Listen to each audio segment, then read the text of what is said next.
To bring these types of heavy military equipment in our region is disturbing. And I think that it requires a response from all of our leaders in CARICOM. I don't know that I've heard a message from CARICOM on this matter. And if there has been a message, then it hasn't been shared by by media widely. But we definitely need to hear a message that, look, we don't want this, because war has a way and conflict has a way of spilling over Yep. and spreading. First in the southern region, economically and otherwise, it shows us into a tailspin. Because remember, a lot of our trade comes from Guyana, comes from Trinidad. We have the weekly movement of boats from Trinidad to Grenada, bringing up all sorts of stuff. And we do have trade coming through the South American continent from various businesses in reduced amounts, but it's increasing. So with that kind of tensions in the region, it's going to affect us significantly. Freight cost is going to go up with the tensions if the tensions continue to increase. Here again, we see another challenge coming.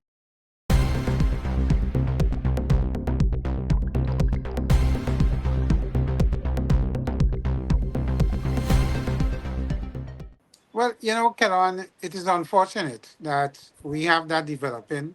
And when you see what Mr. Trump have done in terms of using his military to increase, the US have always been in our region for drug interdiction. This is nothing Yeah. new. They have a lot of Coast Guard cutters that are in And the region. we have the Southern Command, I believe is what it's Correct, called, the US correct. Southern And Command. they Yes. are all in contact with our local police authority. We have radars set up and so on. So it's nothing new for the drug interdiction. But this buildup says to me something different, because in the background of this is the Venezuela situation with the Guyana situation. And to Mhm. me, it's all about oil and who gets control of the oil. And Mhm. the US is here to let the and to position and let them know that they are willing to intervene where necessary to do whatever is necessary. Support Mhm. Guyana if there is a invasion on the border with Venezuela, and the Russians and the Chinese are behind the Venezuelans. So it is big powers playing games for, in my humble opinion, to get control of that asset of oil in the region. And Mr. Trump has said and use the drug interdiction as the excuse to do the buildup. But what he's not saying and nobody's indicating is if the buildup will end and when. You Mhm. have six warships deployed with a nuclear powered sub, and they're in the region. We have never had that level of activity, and nobody seemed to want to say, okay, we believe the drug interdiction is now under control. We have instilled the fear of God through Mr. Trump, if that is a harmonious thing, and see if at all that will ease, because they are saying Venezuela is the main perpetrator of the narco drugs, the narco thing, economy of Venezuela. Again, without no proof and what is happening. So you see that, to me, in my humble way of thinking, that is the excuse to come into the region and to say to guys, listen, we're watching carefully and we will be here to level an interdiction where we think is necessary. What that does for us in the southern region, economically and otherwise, it shows us into a tailspin. Because remember, a lot of our trade comes from Guyana, comes from Trinidad. We have the weekly movement of boats from Trinidad to Grenada, bringing up all sorts of stuff. And we do have trade coming through the South American continent from various businesses in reduced amounts, but is increasing. So with that kind of tensions in the region, it's going to affect us significantly. Freight cost is going to go up with the tensions if the tensions continue to increase. Here again, we see another challenge coming. And it's something that we have to pay close attention to and to see what is going to happen. Yeah, and Senator, I'll bring you in here. And Mr. Diali referenced it earlier, and really that has to do with again the pressures that the fishermen would confront, because again, as I said, these are extra judicial, subjective military aggression that's going after fishermen, fishing boats, and you expect us to believe your version of the story without allowing us to verify the accuracy or lack thereof in your telling of the story. So, Mr. Rahman, Senator, is that something that private sector at a regional level now, not only Grenada, but at a regional level. It's his private sector is having conversation, for example, with the Prime Minister of Trinidad and Tobago, because she's one of those that has been a trailleader in this really as well. Correct, yeah. Dr. Bob, this is something that is of concern and ought to be of concern to all people within the region. We and our leaders have made it clear that we are a zone of peace and we want to continue to be a zone of peace. We are not a threat to anyone, and we have had an excellent relationship with our neighbors to the north, well, the United States, Canada, and so on. We've had an excellent relationship with the north over the years. We host their students, and they have had excellent treatment from us as a people, and they continue to do so. To bring these types of heavy military equipment in our region is disturbing. And I think that it requires a response from all of our leaders in CARICOM. I don't know that I've heard a message from CARICOM on this matter. And if there has been a message, then it hasn't been shared by the media widely. But we definitely need to hear a message that, look, we don't want this, because war has a way and conflict has a way of spilling over and spreading and having untold effects in areas that we cannot even plan or imagine, destabilizing the neighbors.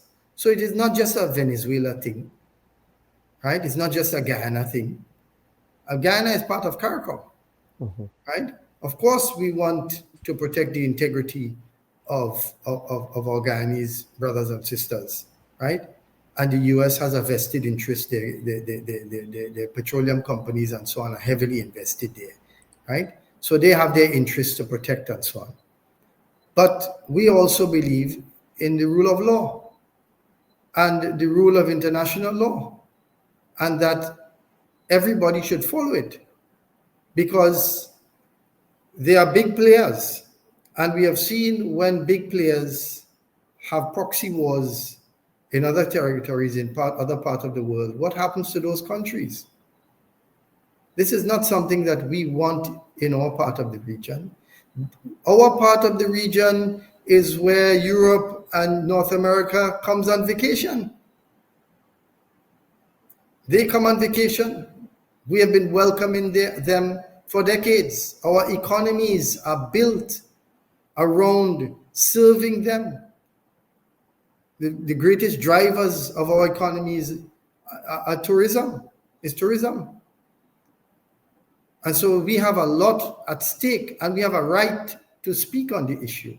We don't want, for whatever reason that there is, we don't want this buildup in our region. If you have an issue with drugs, narcotics, you have a right to police those things at or around your borders, right? And so we speak about international law, and we speak about respect for sovereignty and so on. We hear often about democracy and the nations that promote democracy. Well, the people of a country have a right to choose their leadership and to remove their leadership through a democratic process, through a legal process. And so it is disturbing to see what we have seen in other parts of the world, that sort of buildup coming to our peaceful Caribbean shores. It is very disturbing. And I think that, the leaders of the Caribbean, the CARICOM as a whole, should send a clear message that we are a zone of peace. We have always been a zone of peace. We want to remain a zone of peace. I mean, let me tell you, if we have to use fishing boats to block entry um, if whatever we have to do in a peaceful manner to resist, there when you look at what Dr. Martin Luther King and Mahatma Gandhi and the likes of those had to do in terms of peaceful resistance, even if it comes to that, we have to peacefully resist. We don't want any sort of conflicts near us or in our region. That's the Well, fact. I think the Prime Minister of Trinidad will disagree with you, given her bellicose rhetoric in all of this. By saying, I think I'm not going to say what she said verbatim, but something to the effect of "honor life them all," right? um, her Well, rhetoric in this. The reason why I'm saying this is because you're calling for CARICOM to have a joint statement. But Grenada released a statement through its prime minister, but so far it's been very piecemeal, and I don't know where mhm. Trinidad and Guyana would stand on calling for this business of zone of peace when they seem to be supporting this military buildup. Yeah, I agree with that. And CARICOM is hesitant because two of the main players, Trinidad and Guyana, probably won't sign on to a position taken by CARICOM. Yeah, And that has delayed CARICOM's response. But Salam is correct. If we were to take into consideration what is happening in tourism and so on, it'll be amazing to see if we get any jets bringing in tourists, which we have fighter jets flying over the area. yeah, So, and it's really a significant and serious thing that we You have to can't, consider, and you CARICOM can't, needs to address it. you can't yes, plan Senator, go ahead. a disruption to the economy. There's no way that you can plan for what the spin-off, the negative spin-off Hmm. of conflicts could be to our local economy. This is something that threatens our very survival as a people. Hmm. At least in the short term, if even in the long term. I mean, how do you recover from things like from people want to travel to a place where they are safe. We are known the world over for being a destination that is safe. When you come here, we don't really care who you are. You come here on vacation, you have a good time, you experience our culture, we treat you as best as we can. Our hospitals, we are known for that. We have invested a lot in that. Even back to the slogans when I was a teenager, the tourism is everybody's business. In my early 20s, these are things that we have invested and we have taught our people culturally to be welcoming. We for we whilst we explore for hydrocarbons within the region and we find and so on, and other states are developing and they're developing their industries, they have a responsibility. It's not just about Guyana and Trinidad.